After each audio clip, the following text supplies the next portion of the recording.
Say, what's your name? Who am I talking to? David. David Menz. David Menz. How old are you today? 91. 91. Here, wait, hold on. David Menz, and you're 91. 91. When were you born? Winter, South Dakota, 1927. All right. And who were your mom and dad? George Menz and Mabel Trudell. Okay. And then how about what schools? Where did you go to school at when you were young? Well, I went to a Poplar boarding school, and Poplar? Is that what you said? yeah. Let's see. I went there in the fall of, and Mom died before. I went there in Poplar boarding school there in 1934. In Montana? Montana. And then I went to the Pierre Indian School in Pierre, South Dakota. Mm-hmm. Stayed there till 39, I believe it was. Mm-hmm. Then we moved to Washington, and I went to Lincoln High School there. I didn't know about that one. What grade did you graduate from? 11th, and In Washington? yeah. Mm-hmm. And then I went to service, and I took my GED and passed that. Mm-hmm. Was that with the Merchant Marines where you took the GED, or was that in the... That was afterwards. When I went there, I did high school there at Lincoln. Then I went into service there. I went down in Portland, and I seen a sign that fascinated me. So I got my sisters to sign papers that I was 17. Which sisters? Ethel and Evelyn? Ethel and Ada. Ada signed your papers? Yeah, So that you could go in at age 16? yeah.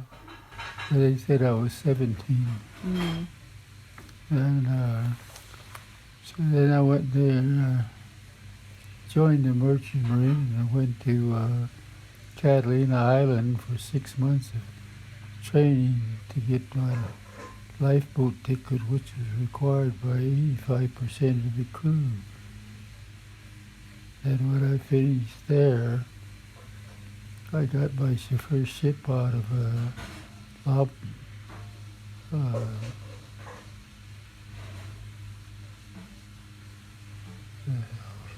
San Pedro.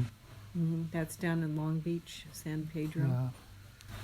So San Pedro there, and I got on a later model ship was the Atchison Victory, which was a C4 type ship. What is it? A Atchison? Yeah, That's the name of the ship or the type of ship? that was the name of the ship. At ATCH? Do you remember? Yeah, Atchison Victory. Atchison Victory. I think I saw a picture of you with that. That was a fairly new ship. They were newer ships than the old Liberty made by Kaiser. Mm-hmm. And they were faster and more up to date.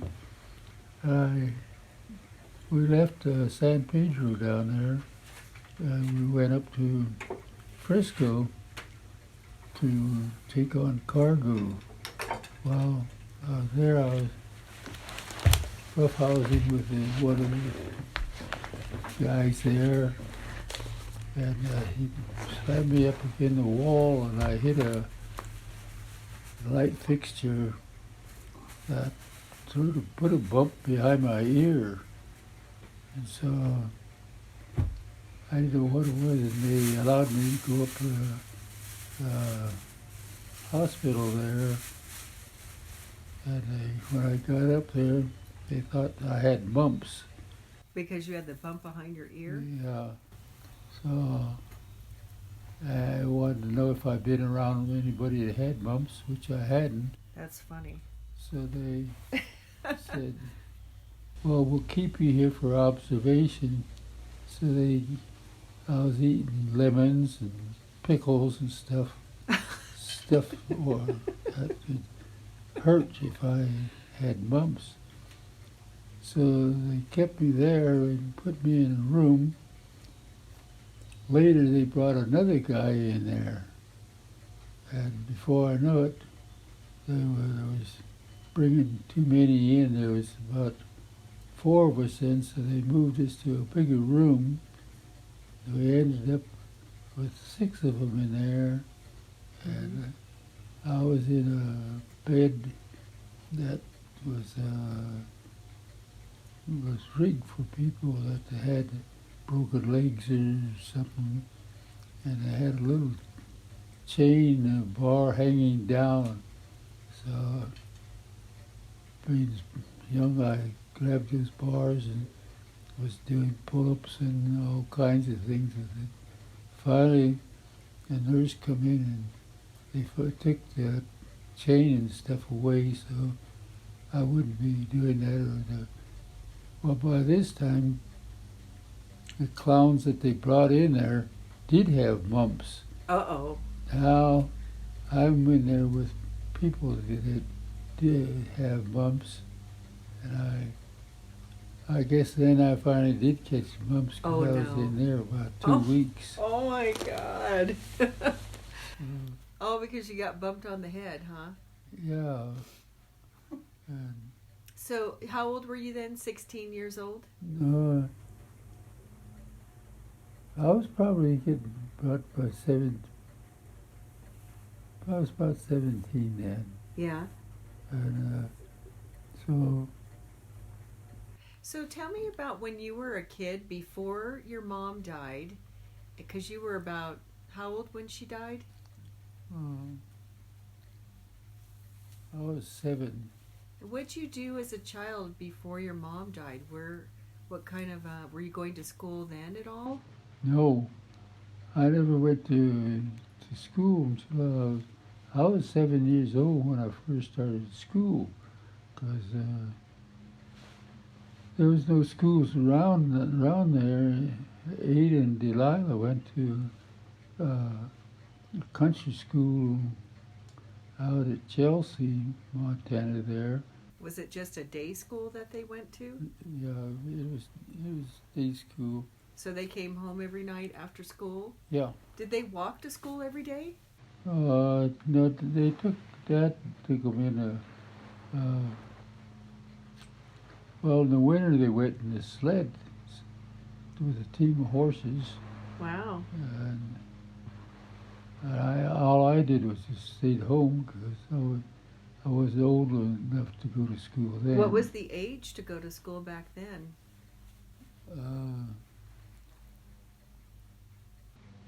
It was 5, I think. But you were 7? Yeah. Okay. No, well, at that time I was about 6, because when we moved from Wyoming, I was 4 years old, and then we lived a year out of Chelsea, and when Is Chelsea in Montana? yeah, Okay. and Is that on the reservation? yeah. Mhm. So did your dad mainly live on reservations until he went to Washington?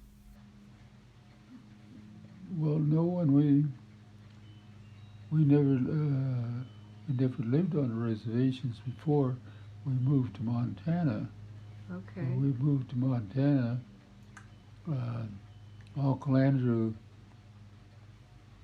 had quite a bit of land, and he let Dad have to live on 360 acres. So we moved from there to what we call the Big Muddy, which is in eastern Montana. And Dad farmed it there. Is that Fort Kipp area? Yeah, it was north of Fort Kipp. Do you know how far north of Fort Kipp? Oh, about 10 miles. Mm-hmm. Do you know why? Let's see, your Uncle Andrew and Kilspotted were enrolled at Fort Peck. What was that? Oh, I just was wondered about the Fort Peck enrollment for your dad's cousins, Andrew Broken. I think it's because their mother lived up there. Yeah, and your great grandmother, Yellow Eyes, and Obazawin's sister, the mother of those boys, they lived up there. So they were enrolled at Fort Peck, whereas your dad was enrolled down at Fort Yates when he was a boy, because that's where his mom and dad lived, right? Well, I don't know where Uncle Andrew and Dad kept him for some time, and his mother was the sister to my dad's mother. So they actually that Uncle Andrew wasn't an uncle; he was Dad's first cousin. Yeah. Do you know anything about what happened to their mother and father? No, I never did ever see her or anything. I only knew Uncle Andrew for probably I doubt if about a year maybe, and he died, and then we moved from there out to north of Fort Kipp up there, the Big Muddy. Mm-hmm. And from there, Is that where your mom died? yeah, she died there on July 3rd, 1934. So one day from her birthday, she was born on the 4th of July. Oh, wow. What do you remember about your mom? What kind of mommy was she? Oh, well, that's kind of the funny part of my life that I can. I don't really remember too much what she looked like or anything.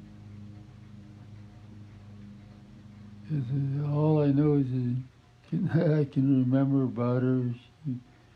She was getting a little weight on her. And she always carried her hair in a bun with them big plastic hairpins. Mm-hmm.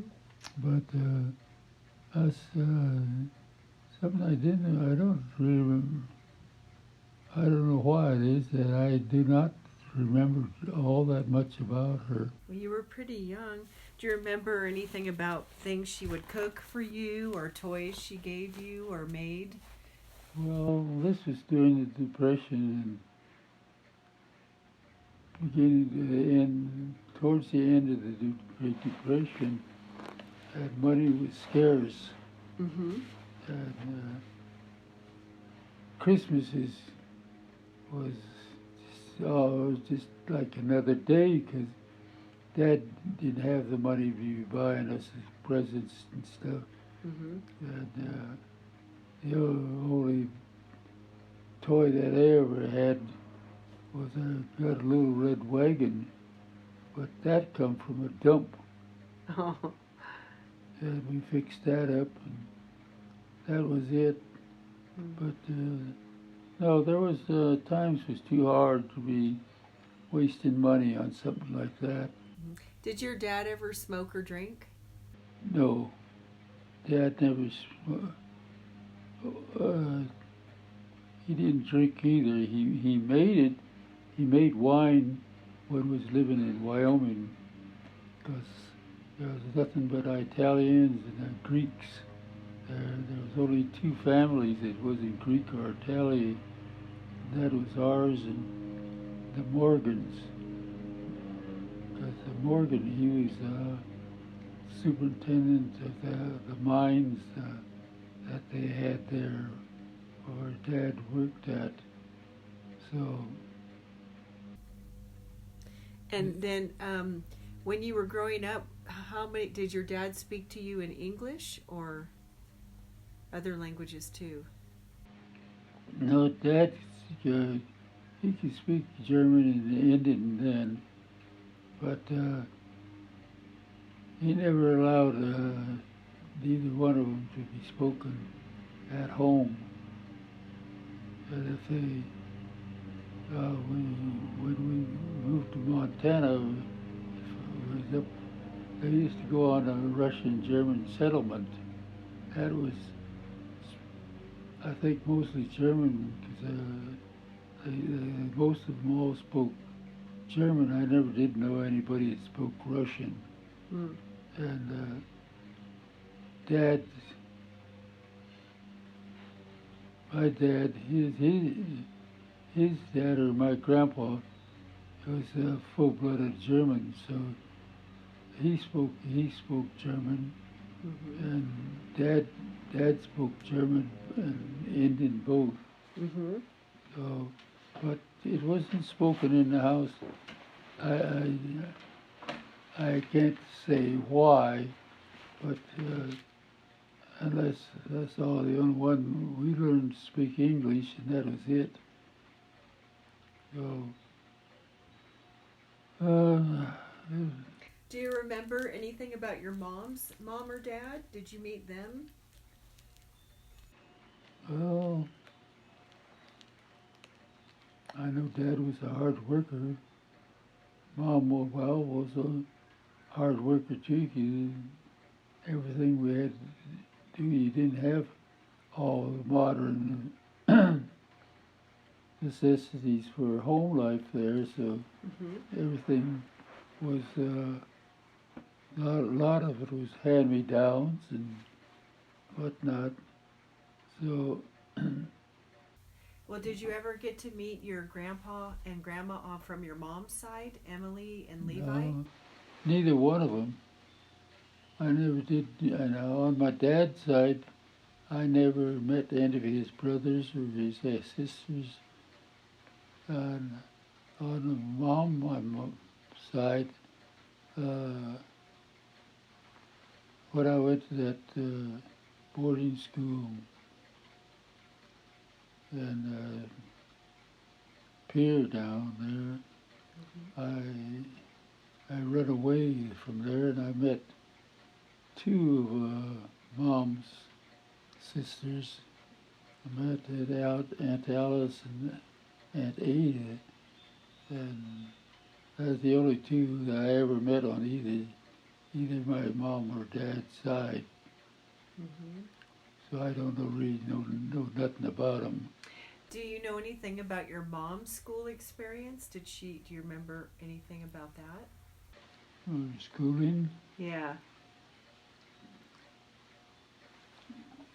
No, there wasn't much said about Mom's schooling, but I think where she went to school was in Oklahoma.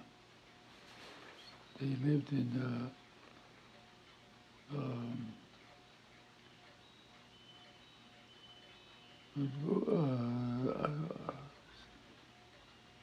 on the Santee Indian Reservation there. Mm-hmm. It's right around the corner of Iowa and South Dakota. Mm-hmm. And so Mom went to, I believe it was,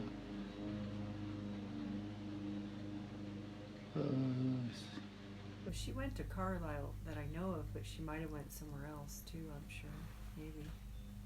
And your dad, he went to Genoa, right? I, I, The I gym? think he did. I thought he went to one in Pennsylvania there, Mm-hmm. but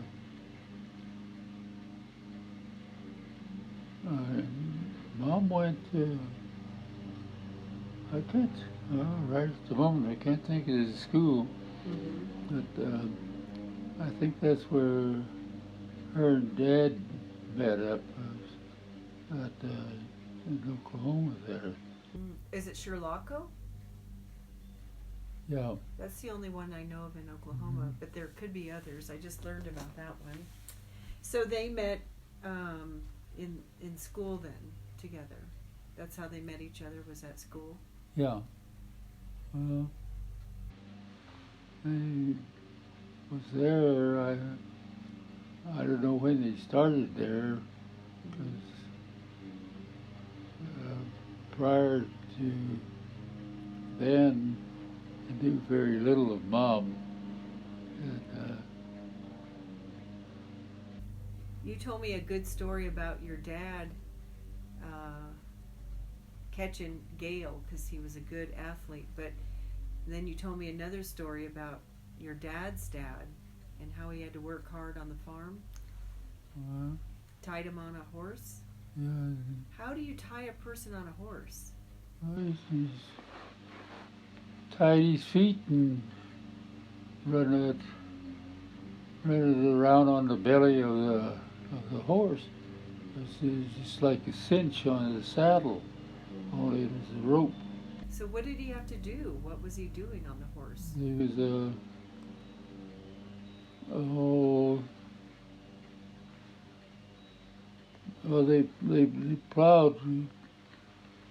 Grandpa stayed behind on the plow, and walking plows, and Dad guided the horse down to the furrows that so it made a straight line all the time, and it was not running crooked all over. And George was the oldest boy, I think, right? Out of all the kids from the German and Obazawin. Yeah, he was the oldest, and like I say, I don't know all that.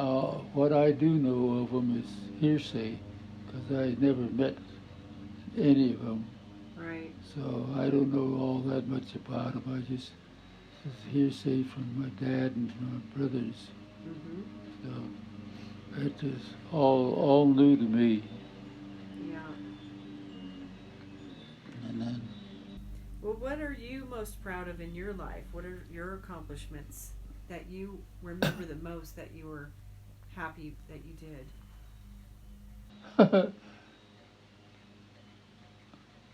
oh, I don't know.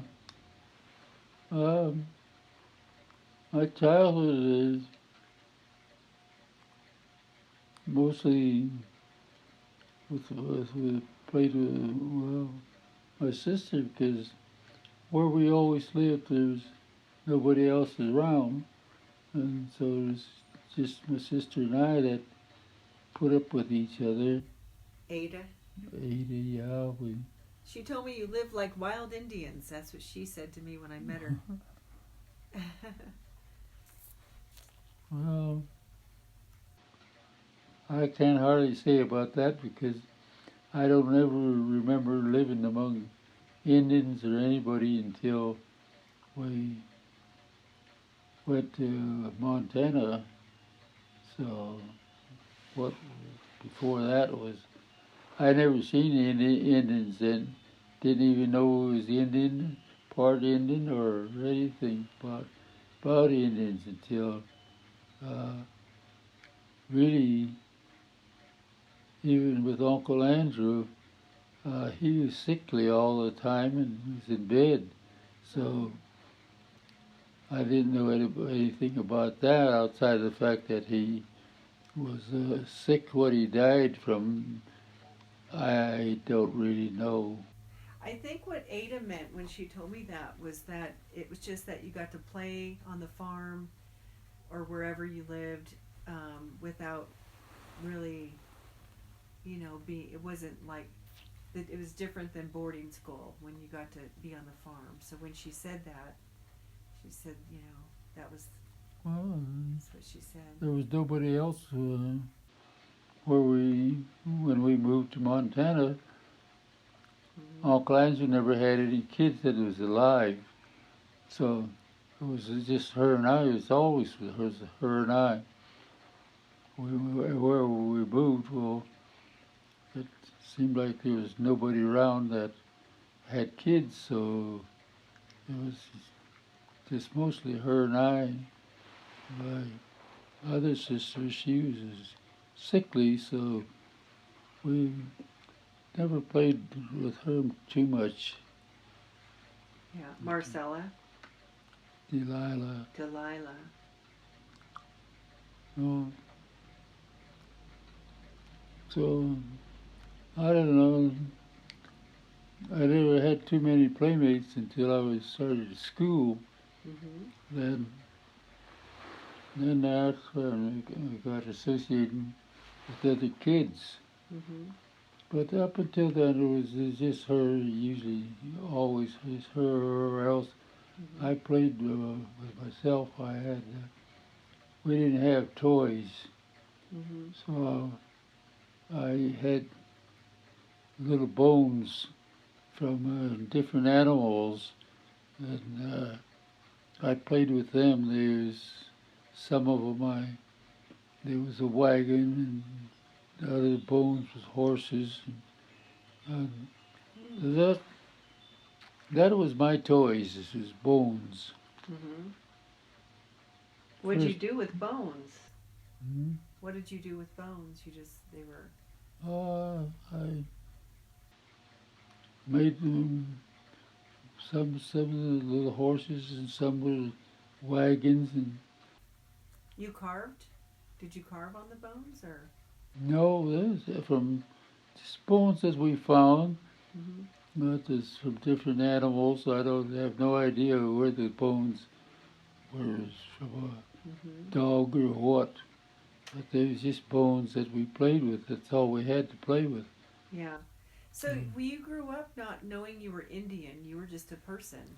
You didn't think nobody talked about being an Indian at all then, huh? No. When did you realize that you were Indian? Or what was that experience like? Well, I guess when Dad put us, after Mom died, Dad put us in that popular boarding school. Mm-hmm. That was an Indian school. And even then, I never realized that nobody talked about nationality, so I never knew what, because we never lived among the Indians before, so I didn't know nothing about them until after I started school there, Mm-hmm. and then uh, there went to that school there in Poplar, that was a mix. There was all whites and Indians, Mm-hmm. and when the following year in '35, we went to that peer school, and that was all Indian. That was an Indian boarding school, and still it was all young kids there, so nobody thought anything about whether he was Indian, white, or whatever. Mm-hmm. And another, so I never thought anything about Indian. Did you ever hear of that campaign that was called Kill the Indian, Save the Man? And what? Did you hear about that? They called it Kill the Indian, Save the Man. No. That is what they started doing in the 1800s. That's when they started boarding schools. They wanted to eradicate the ways of the Indian. So they put the children in the boarding schools so they would not remember what it was like to be Indian. Oh, That was probably before my time because we we went there at boarding school because when Mom died, while I was 7 and Ada was a little bit older, and she had went to school before, and So they didn't force your parents. Your parents could have not put you in boarding school, and that would have been okay. no, in my time, they went to these schools because their parents put you in there, not because you was forced in there. Prior to that, that was so that they forced in kids into the schools. But when I come along, well, we went there because our parents put us in there, and when Mom died, well, Dad had to work, so that was the best Yeah, place to go. yeah. And then I know I heard a story that Joseph Sky's grandson, told me that Joseph supposedly was on a horse at the farm where his dad was, over there in Morristown, and that the Indian police came and yanked him off the back of a horse and put him in boarding school, and he was gone for 7 years to Hampton. But then now you told me that George Benedict, he wasn't in school, but he ran away in order to go to school. Yeah. Is that right? Something like that? Well, Grandpa kept him on the farm, and at that time, Cannonball was on the Fort Peck Reservation, Standing Rock, and so he farmed there, and Dad farmed. Nobody put him in school. He just kept him there and worked him. So finally, Dad ran away when he was 17. He ran away and went to school then. So your dad, George Benedict Menz, never had any schooling until he ran away at the age of 17? Yeah. Wow. So could he read or write prior to that? Do you know? Or your dad could? I know your dad could write because I saw his a letter he wrote. Well, So he learned to write somewhere and probably read, obviously. well, evidently he must have been able to do something because when he started school, he started in the 4th grade. Mm-hmm.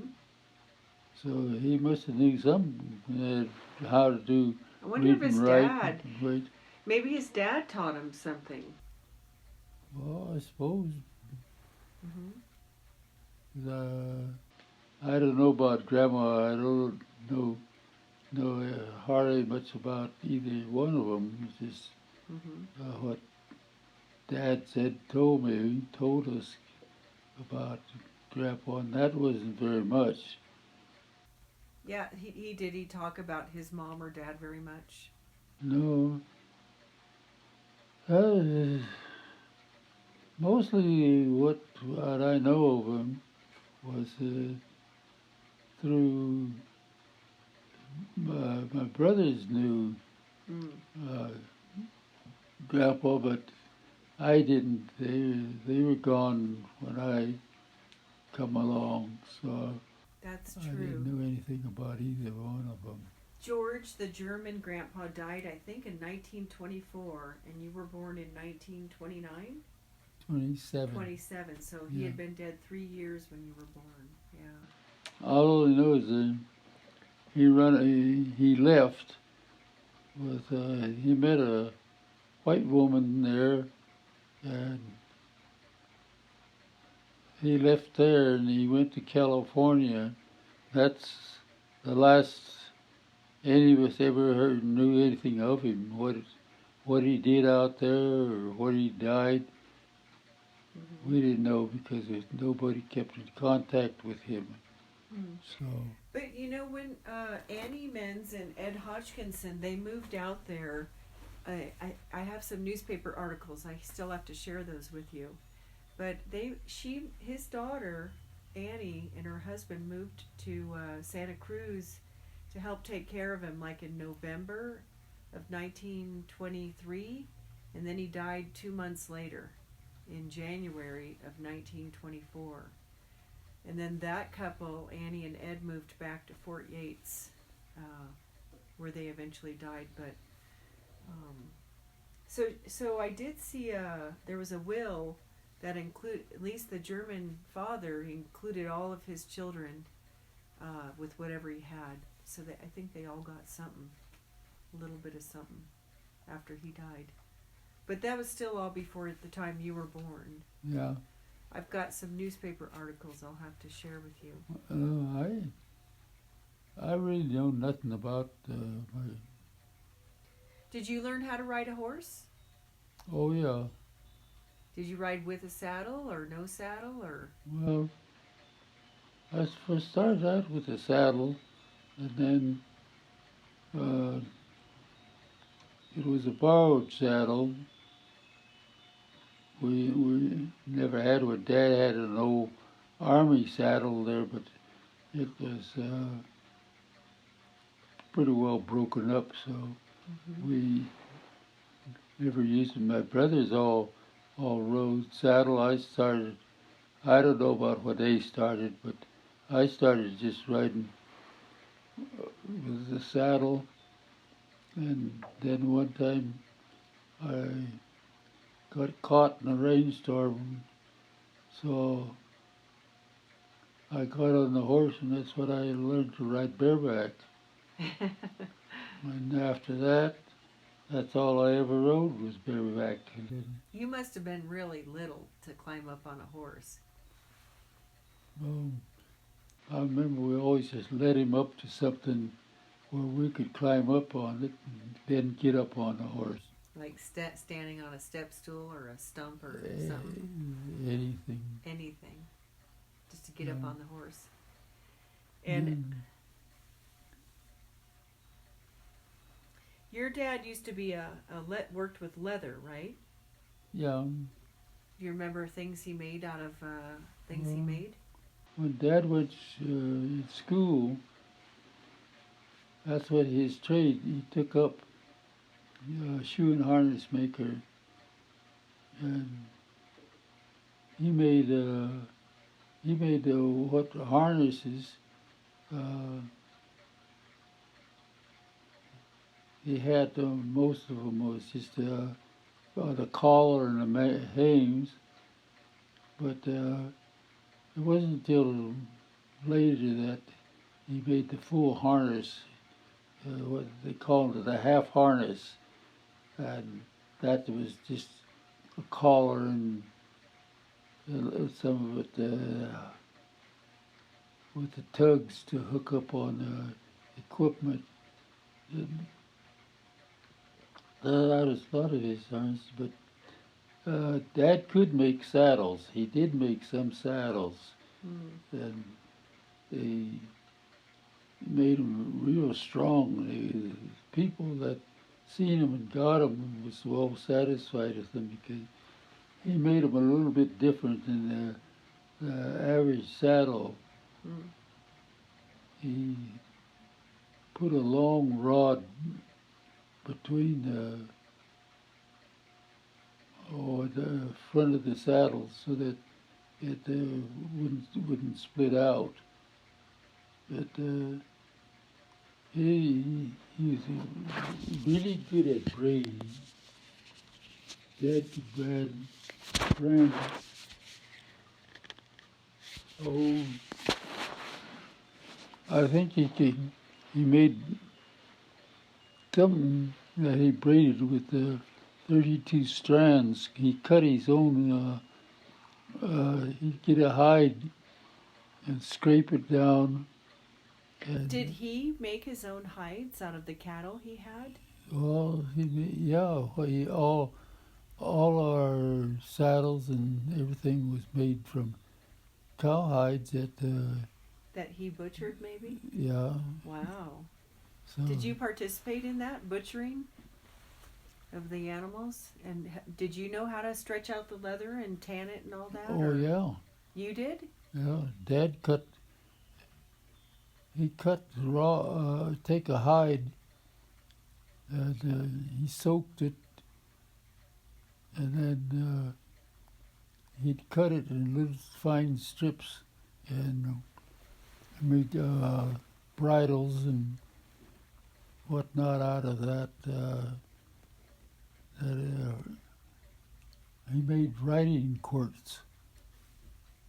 Riding quirks? Yeah, I don't know what that is because I don't know It's a horses. whip. Oh, a whip. Oh, wow. For saddle horses, it's a short whip, maybe about 3 feet long. Hmm. Did you learn how to train? Did he also train the horses, like break them and train them? And Yeah, Dad was working on a ranch as a cook, and to make extra money, he broke horses to ride. And in Montana? no, that was back in North Dakota, someplace there where him and Grandpa were. He, I don't know. I think he probably has someone after he run away and went to school. Mm-hmm. So, but he was really good at leather work. That's, And he made you shoes, you told me once. yeah, we got old army shoes, and Dad cut them down then to fit us. I had those, and then he made all of my mother's shoes, Mm-hmm. lace up and button up shoes, and anything is leather. But he used to make. He made those riding quirts.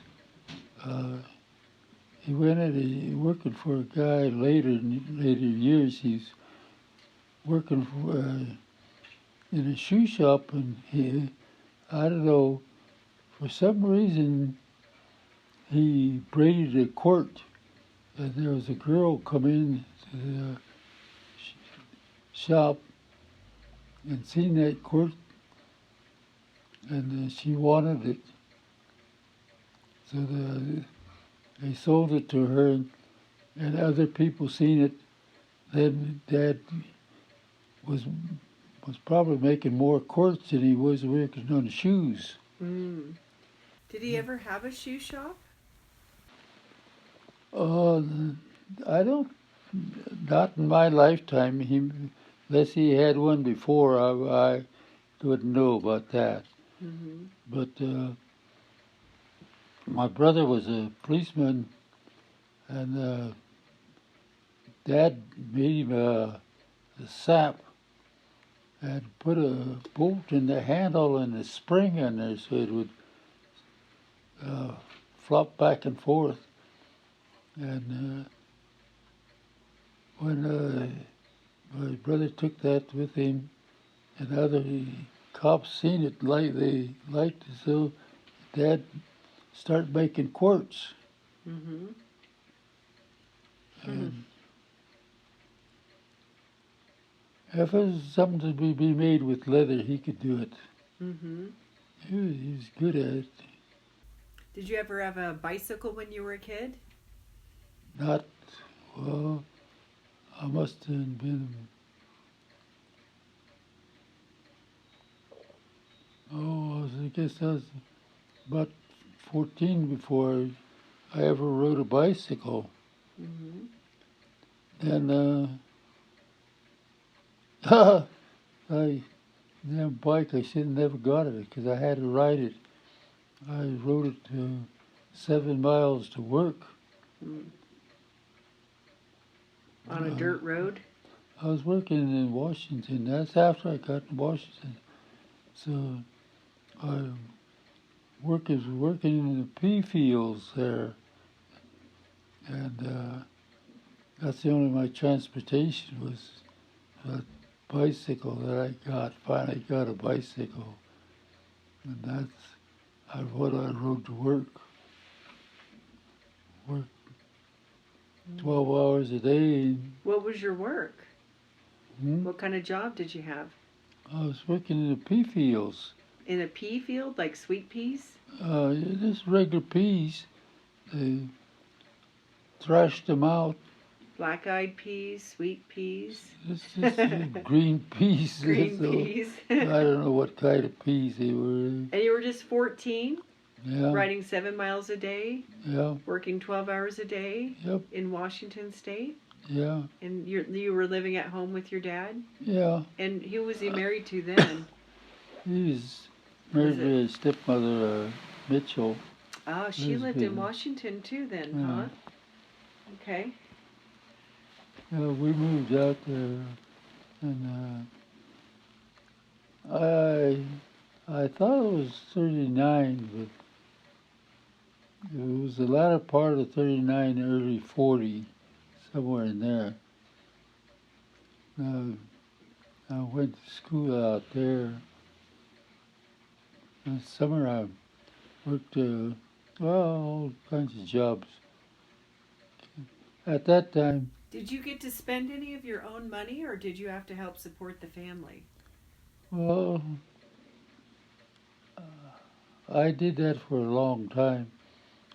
Uh, I had no need for money. Money was the least of my worries. I give it all to Dad. Or my stepmother to give me, because I had no need for money. Mm-hmm. I give him money. My stepmother, if I needed clothes, she bought it. Mm-hmm. But I didn't drink, didn't smoke, or Mm-hmm. didn't need much. I liked fruit. I didn't care for candy. So, but later years, even after I got in the army, I I couldn't get my dad an allotment, but my stepmother I had her allotment, and but Ethel asked me one time. I told her I was sending Dad money all the time, and that's when she didn't know I was doing it, and so she told me then that Dad he'd married Aunt Lida. She was my aunt, but calling her that. And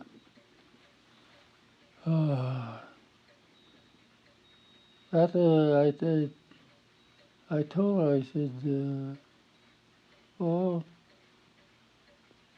I really even when I was in the Merchant Marine, I I give my money to Dad. Like I say, I didn't smoke or nothing, so I really had no need for money. Money wasn't one of my worries. Mm-hmm. And when I worked for my brother in the garage, he had quart jars full of silver dollars. In Washington, you didn't hardly get paper money, you got silver. Mm-hmm. And like my stepmother, she had a little pension, and when she it's 40 some dollars, and when she went to cash her check, they give her 40 some dollars in silver. So Wow. she had a She purse. had a little purse full. Weighed it down, huh? So my brother, when I worked for him in the garage there, he didn't pay me no wages. Was that which brother, Levi? Fred. Fred. Uh, You worked so in a garage with Fred? Fred was a mechanic, Okay. and he had a Fred garage. was a mechanic and he was a policeman later? Oh, he was both, not at the same time, but Okay. when he wasn't a policeman somewhere, he was working. He had his own garage most of the time. Mm. He was a good mechanic, but outside of that, he went broke. I don't know how many different times. He trusted people with credit, and then they wouldn't pay him, Oh. and that's what started it all. Mm. He'd give them credit, and then they didn't pay, and I tried to tell him, do their work, but you make them buy the parts. Mm-hmm. He big-hearted. He'd buy the parts, and they did pay him, but he had to pay for everything, so he'd go broke. Wow. And then he'd go back to police work, and Mm-hmm. that was his life work as police. He was on the Great Northern Railroad. He was a railroad detective Oh. on there, and then him and his wife moved to Iowa, and he got on the police force there. He was on the highway patrol, and so Mm-hmm. that's he liked that kind of work. And when he was out of that, that's when he worked in the garage. He had his own till till he'd go broke. He's a big-hearted guy. Sounds like everybody was a big-hearted guys, including you. I wonder, in Fort Yates, the land that your dad had, you said it was how many acres that got flooded? 4 acres. 4 acres? Yeah, I still got Mm-hmm. in his paper they sent her. Both of us got. I got some land, but it don't amount doodly squat. Right. I wonder, do you know where was George? Must have been given 320 acres when he was a young man too. They all got it. Yeah. Where yeah, was that land at? Down. Do you know where that land was and who Yeah, has that? they got sold. It got sold. Okay. All of them sold their land, I see. and I think Ethel was the last one to get land because Delilah never got no land. Eden didn't, and neither did I. Because she was older. Yeah, Uh-huh. I think she was the last one to get land because it was I think around 1932 or somewhere in there is when they quit allotting land to kids. You know, I have other things to share with you that I haven't. There's so much. I mean, you have 91 years of life, and then I've discovered some things that a lot of the other family didn't learn about. But I had this article in 1916 that showed your dad, his sister, and I think it was like 27 other Standing Rock Indians. They had to go stand up in front of that General McLaughlin or whatever and become United States citizens. And they had a ceremony where they fired an arrow and were wearing their supposed Indian clothes, and then they had to walk in a teepee and put on their Western American clothes and put their hands on a plow and pledge their allegiance, to the United States. And then they were given allotments. And so there was something like that going on. I don't know if your dad did all that, but that was what the newspaper said, and it listed his name. So it sounds like that happened. But that was like the year 1916, and he already had some children by then. So I mean, that's just all bits and pieces of a story that, yeah, I don't know. I think they gave allotments out before that. They had to have. I'm sure they did because I know that Yellow Eyes died in 1908 and she already had her allotted land, and so did Annie, his sister. So George must have had land before that too. So I have like a little bit of information, but not real, Well, crystal clear. they allotted Indians land up until 1932. So I think it was 32 when they shut it off. So did they allot you some land too, or no? No, I never got any. Neither. Because you weren't old enough or something?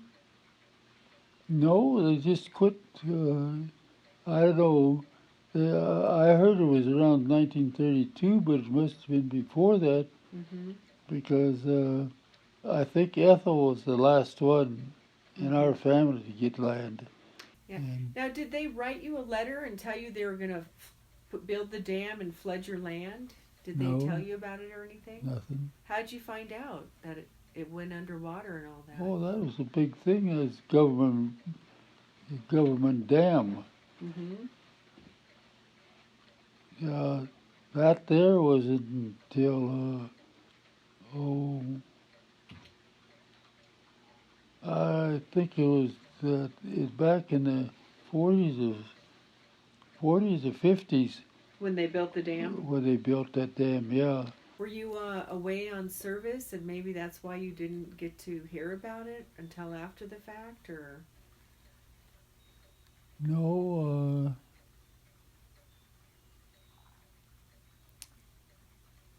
I knew the dam was built, but I didn't know exactly where it was at or anything. But that's it took in quite a bit of that Standing Rock Reservation there, and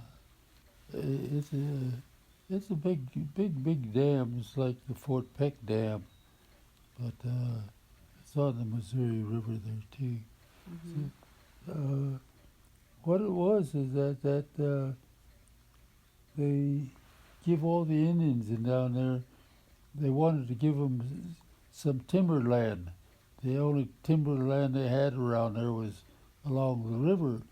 So, in order to them all to get some land, they give them 4 acres apiece. What the hell good was it? Beyond me. But it's underwater. For use for wood, I guess. Yeah. Yeah, they would have got payment for that, except for that guy down at Rapid City found out about it, and he wanted his share of it, which I don't blame him for, because after I heard about it, well, I thought, well, he was right about it. It's supposed to be for all the reservation Indians there, but they was trying to give it to only the ones that lived on the reservation, not the rest of them. They found out about 35% of enrolled members was living on the reservation, and the rest are all living down all over. Yeah, well, they had all those relocation programs too, where they, sent Indians off the reservation too, right? That didn't work out. She knows about that. The relocation programs. That's how I ended up in Chicago. Oh, really? You got relocated to Chicago? My husband did. How old were you? No, I was young. I was about 20, maybe. Mm-hmm. So they paid you to go live in another city? No, they sent him job training. Who, your husband then, or? I see. Yeah. And he went to the Roy Technical Institute. So your dad was still alive when when his land was flooded then, because he died in 1965. And you Yeah. said the dam was built in 1940 or something like Uh, that. I didn't know exactly when it was built, Oh, but it was, well, it was, I think it was in the 40s or 50s mm-hmm. when that was built. Do you remember any of the last conversations that you ever had with your dad? Was it on the phone or in person? No, because really the last time I ever lived with my dad was when I come out of that school. Uh, when I got out of that boarding school there, I went back and was living with my brother, Gail. So that was on the Fort Peck Reservation there. But didn't you talk to your dad after you grew up and moved away? Did you see your dad again and after you were in the military? No, You never saw your dad again after only. no. After I went in the service, might as well say back in last time I lived with my dad was probably 1940. And Did then he ever get to see your kids? Your dad? no, Oh, okay. I thought that he had. So your dad never saw any of your children? not mine. Oh, okay. Mm. Did you talk to him on the telephone or write letters Me? when you were gone to the service? Did you ever talk on the phone? No. So the last time you talked to your dad ever? Was it around 19 when I left him there, and I went to Spokane, and I stayed with Ethel there. She was working there in the post. He was down in the post apartments, and then we moved up on the hill on Alder Street, and I stayed with her while we were there, and then I went back to Montana, and went back to living with Gail. Uh, then I don't know. Uh, I don't know how I ended up out in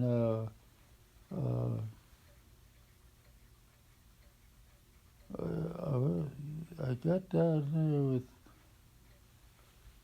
with Ethel and Ada in Portland. That's when I was 16.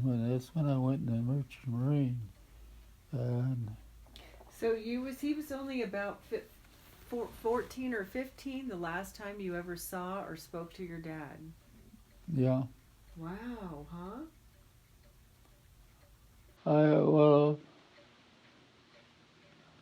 when I got away from that flanger down there, I wrote Gail, and that's when I went back there. Went back up to Montana there, but I was always end up with Gail, Mm-hmm. and Dad was out in Washington, and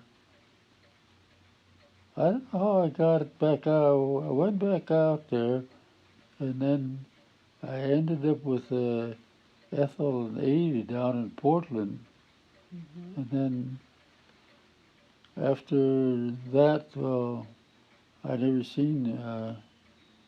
I seen him one time when I went back there on. Yeah, I was still in the service when I seen him last, and I went in down there, and he was living at Fort Kip, I went in there and he didn't even know who I was. Oh my goodness. And Aunt Lida, but they was married then. And she told him, she said, George, she said, that's your son David. He thought I was one of Levi's boys, Francis. And he Wow. was, he had too much trouble with them boys. Yeah. Uh, So when your dad saw you, did your dad ever hug you or tell you I love you? I know it's a silly thing, but that's something well, a girl would say. that's, I don't know. I kind of like my dad, his hugging business. Right, that's what my dad said. None of this hugging business. My Yeah. dad said that about. He goes, "What's with this hug?" He says, "What happened to a handshake?" Okay, so your dad was not a hugger. Oh, I never, nobody, even my sisters wouldn't hug me. Oh my, yeah. That was part of the day, right? I didn't go in for that.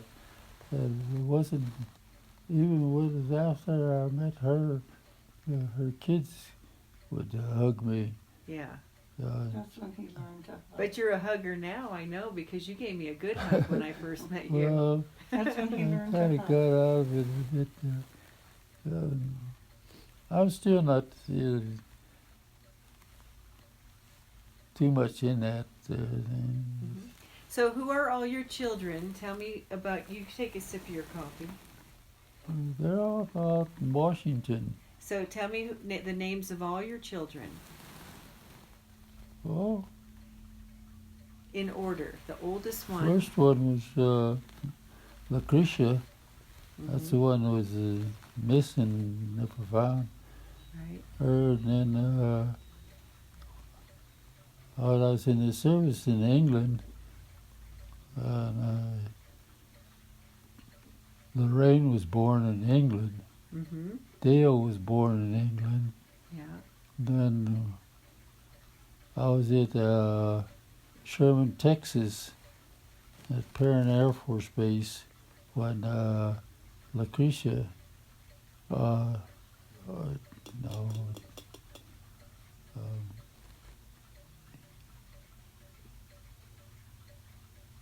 no, that's where Lucretia Katrina. was born. Yeah. She was born Yeah. in Texas.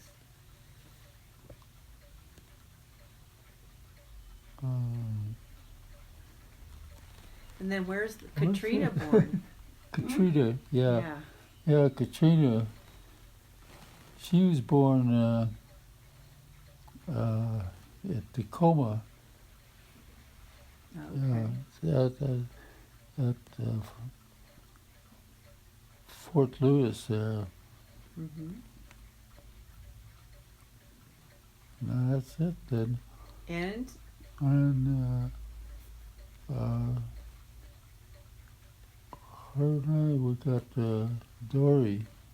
That's it, the end of it. that's the end of it.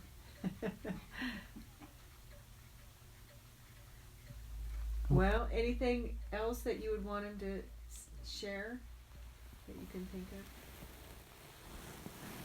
Well, has he told you his life story in the service while he was in there, where he's been? Mm-mm. Pat loves that part of the story. Where have you been in the service? Yeah.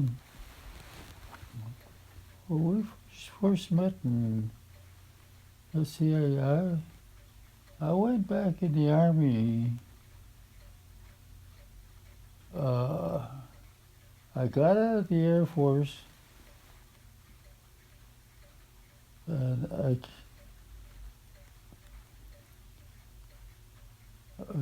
got out of the Air Force, and I was out for a bit, and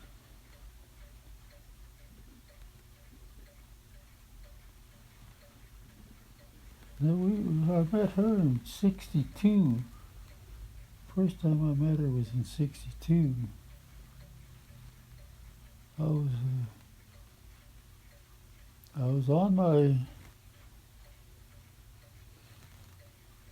on my way to France, or Yeah, I think I was. I was on my way to France. And then when I come back, well, I come back in '64. I stayed in France 2 years. I come back and I seen her then. Then I left and went back to Washington. Uh, But you started off though, when your children, how long was you stationed in England? in England. This is what you want to know. Is each time in the service? Well, I went to England Yeah, you have to help. in 50, in 57. Because Fred died in 57. And I was on my way to England when he died. But you started off though when you first went in the Air Force. Where were you stationed then? Well, I was at the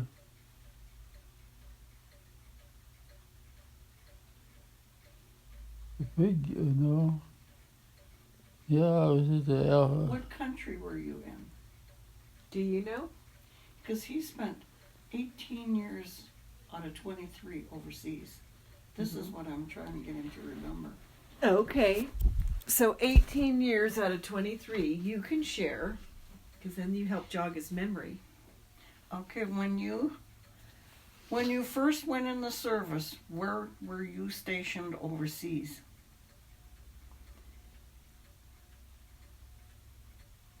World War II. Do you know where he was stationed? I can't remember all of it.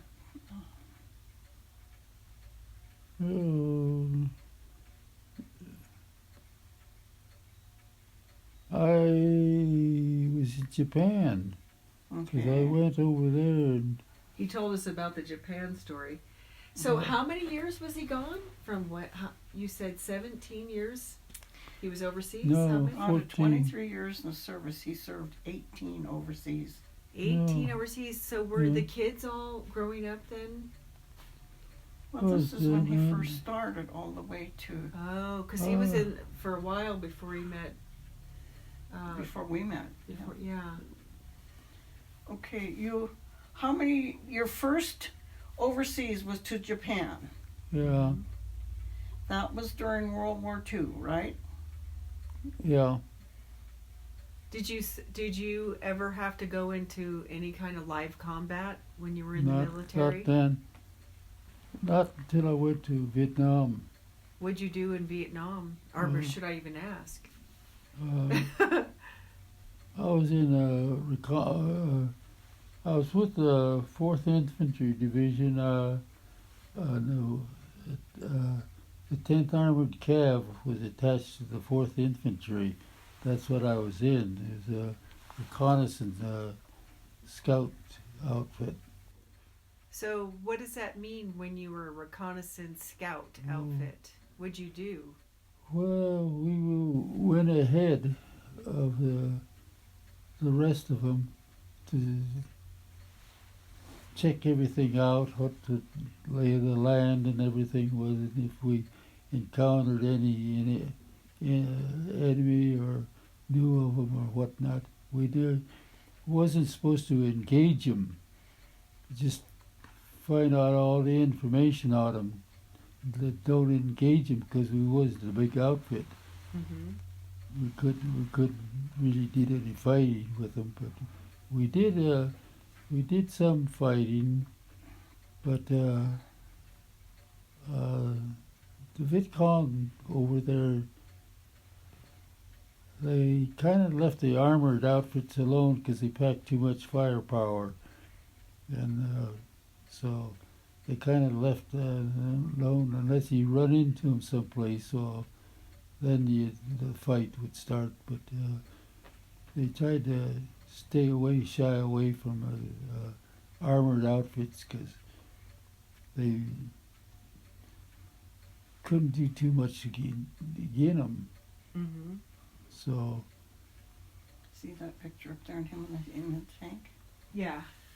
That's him on the tank up there in the picture. That's what reconnaissance was in that photograph up there. yeah, His truck was hit and he had to have a new one. He lost men. You get to be on this. There are a lot of Don't you be I quiet. wanted him to a remember. lot of those and things. tell. You know, so many are firing, so nobody can really say, you know, wow, how he killed somebody and this and that. And when you got 30 guys all fired out there, nobody really knows who killed who. Right. You just know that maybe your bullets was one of them. Mm-hmm.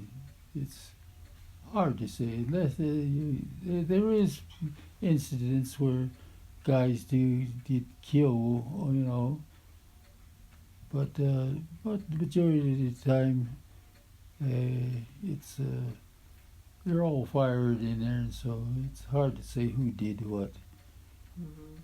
unless there's just specific things. Like Audie Murphy. But when you left Japan, where did you go there? What countries did you go after you left Japan? Well, I come back to the States here. Come back here to the States for a while, and then I went back. War broke out in Korea, and I was in Japan when the war broke out with Korea, because our detachment, well, I sent a detachment to Korea. We went over for 6 months at a time. When each time you left Korea, then did you go there? I come back and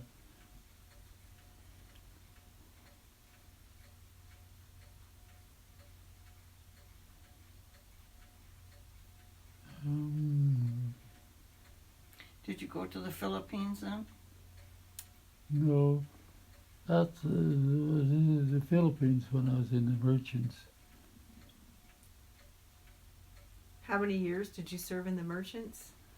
From 43 to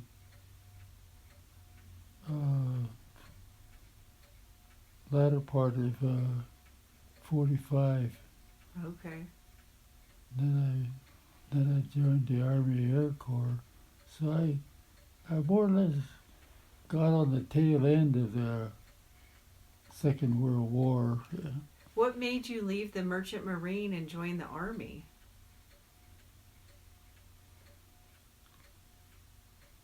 He joined the Air Force first. Or Air Force?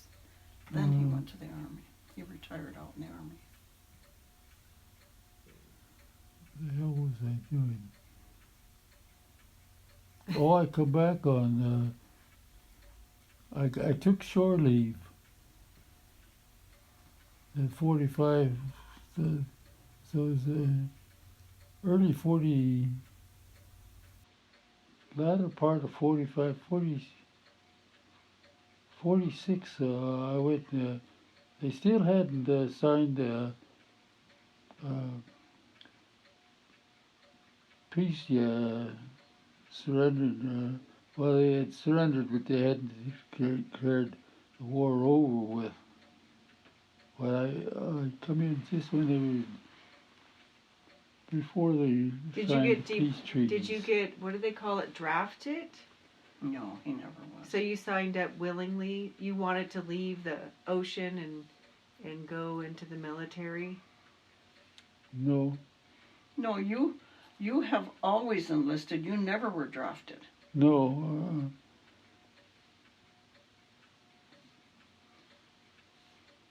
I went. Well, how many times did you have to go back to Korea?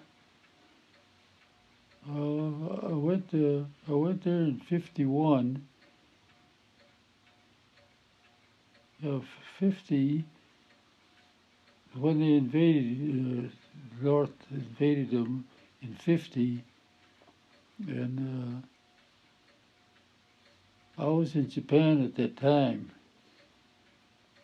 and our detachment. They sent the detachment over there to. So there was 51 when I went to Korea first time, and then I went back in 54, 54, and then when I come back, well, I was in Randolph Field, Texas, when I went back over again. I think it was 55. I went back over, and then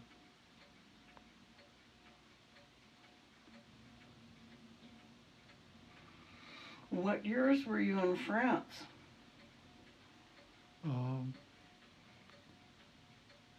62 to 64. So before France, where were you?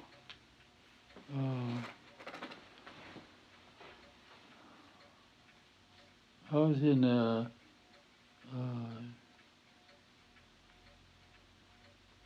California.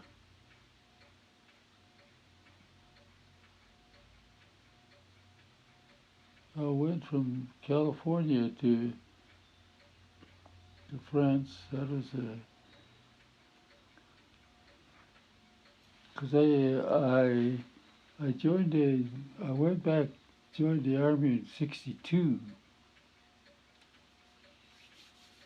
and I had to take basic again, and then I went to Fort Ord at Monterey there.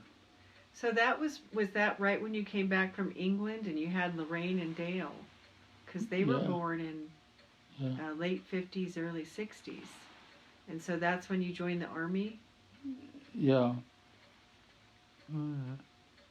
Well, when I come back from England,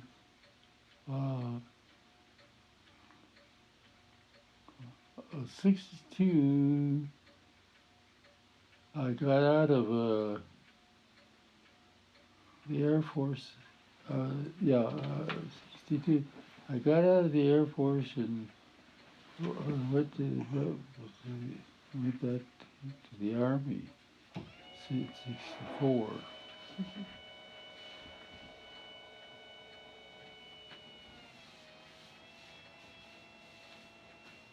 You brought your family back from England when?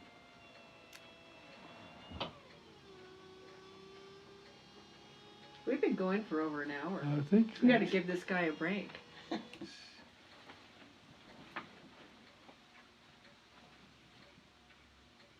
I think it was 62.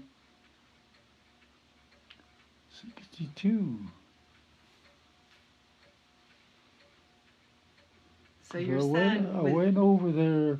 I went to England when Fred died. That was in '57. And it was '62, I think.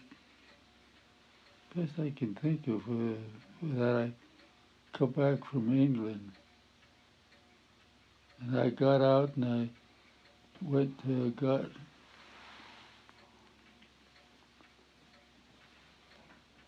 out of the Air Force in '62, and then I stayed out a while. Then I went back. That's when I went back in the Army. and that's when you went to Vietnam? No,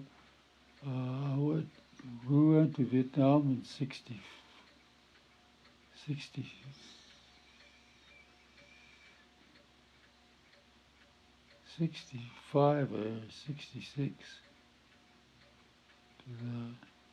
I got out '68 and I come back So we went over. I went to Vietnam in '66 because I got out in '68. So you were 2 years in Vietnam? No, no, I was there 13 months. Hmm. Where did you take your R&R? Kuala Lumpur. That's Malaysia.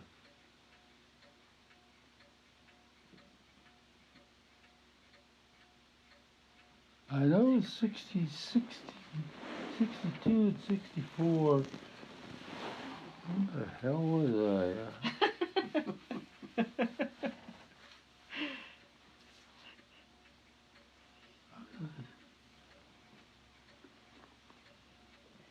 Every time he would come back, nobody ever met the ship. Nobody. But one time. I? I think I joined the army, I think, in '62. Is that when Ethel met your ship? No, yeah, that's when I know Ethel. When I come back,